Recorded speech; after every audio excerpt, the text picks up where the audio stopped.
Stop stressing over the Cisco CCNA blueprint updates. Cisco announced these CCNA version 2 updates where they cut some wireless, they trimmed some QoS, and they stripped out some API theory. Some people are asking, do I still need to study this? Let me tell you something. I still do each and every one of those things on the job. I still have to troubleshoot Wi-Fi. I still have to implement and apply QoS. I still have to occasionally parse JSON and YAML and XML payloads to automate things. Just because Cisco took it off the exam doesn't mean it magically banished from the requirements of network engineers' job duties. Cisco can't put everything we do on an exam because, quite frankly, we do a lot.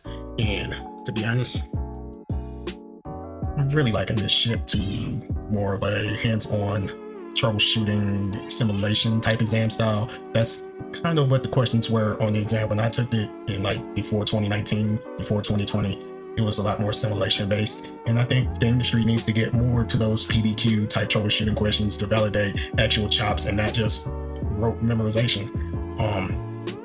Being able to pass a multiple choice test is all fine and well, but when everything hits the fan and it's 3 o'clock in the morning and you're getting called out, can you actually find the issue? Can you actually troubleshoot? Can you actually engineer?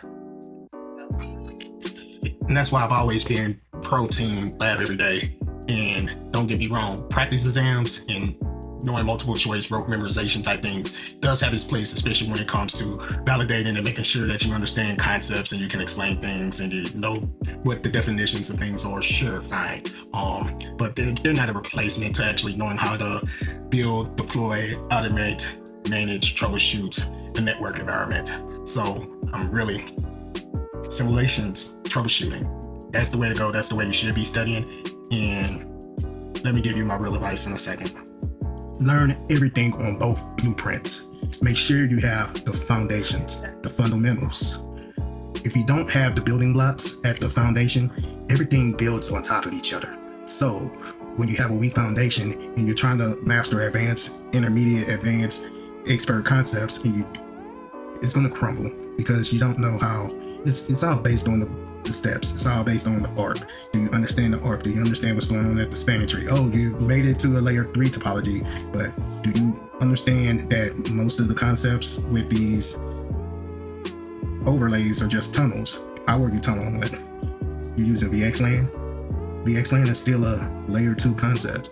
And you have to understand all of these things foundationally to build up. So don't be scared of, should I take it before February to avoid having to learn AI? Learn the AI, even if you take it before February. Should I take it after February to avoid maybe skipping some topics on weekend? No. If you take it after February, still learn those topics your weekend, because you shouldn't be optimizing your career for a test.